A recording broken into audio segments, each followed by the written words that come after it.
Sheikh Mahmud Al-Alusi shi ya bada wannan labari, wanda shi ɗin babban malamin tafsirin Alƙur'ani mai girma ne a ƙarni na 18. Ya ce wani limami ya ce da ni, wata rana na kwanta bacci sai na yi mafarki da Annabi Muhammad sallallahu alaihi wasallam yana cewa ka faɗa wa maƙocinka shi maƙocina ne a gidan aljanna. Bayan limamin ya tashi daga bacci sai ya cika da shakkun wannan mafarki kwarai da gaske, domin kuwa maƙwabcin nashi ba malami bane kuma ba wani mutum ne mai yawan ibada ba, mutum ne kamar yawancin musulmai kuma ƙaramin ɗan kasuwa, wanda hakan ya sa wannan limami ya bar wannan magana a zuciyar shi. Amma tsawon kwana 3 a jere kullum idan ya kwanta sai ya yi wannan mafarkin, wanda hakan ne ya tilasta mishi samun makwabcin nashi. Ya ce da shi, ya kai makwabcina, yau kwana 3 kenan ina mafarki da manzon Allah sallallahu alaihi wasallam kuma ina tabbatar min da cewa kai ɗin makwabcin shi ne a aljanna.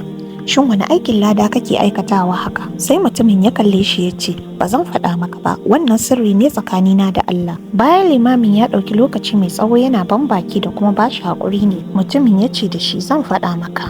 Abin da ya faru shine na auri wata kyakkyawar budurwa, kuma mahaifinta dattijo ne wanda mutane ke ganin mutuncin shi da kuma kimar shi. Bayan mun yi aure an kawo amarya, sai na ga tana ta kuka. Na yi tunanin ko tsoro take ji, sai na ce da ita kada ki damu, a hankali za mu saba da juna. Sai ta ce da shi, ni ba abin da ya sa ni kuka ba kenan, abin da ya sa ni kuka shine yanzu haka ina ɗauke da juna biyu kuma ta hanyar zina na same ta. Na shiga cikin tashin hankali da ɗimuwa, kuma na yi tunani idan na tona mata asiri, hakika mutane za su daina ganin daraja da kimar mahaifinta. Sai na ce da ita kada ki damu, ba zan tona miki asiri ba. Nan na ware mata wani ɗaki daban, yanda ta ci gaba da rayuwarta a ciki tana renon cikinta tsawon watanni, yanda har Allah ya taimake ta haihu ba tare da wani matsala ba cikin wani dare.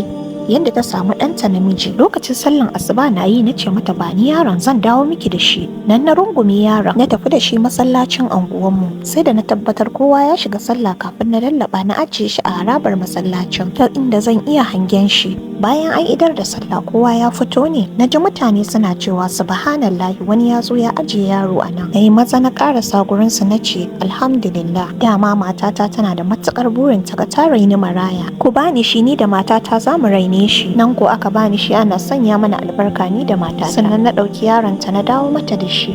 Na ce da ita, ga yaronki, kuma na miki alkawari ba zan taɓa tona miki asiri ba, ba zan taɓa ba da wannan labarin wa kowa ba, kuma ina tawassali da wannan aiki da na aikata, Allah ya sa in zama makwabcin Annabi a gidan aljanna. Wannan labari shine dalilin mafarkin da kake yi.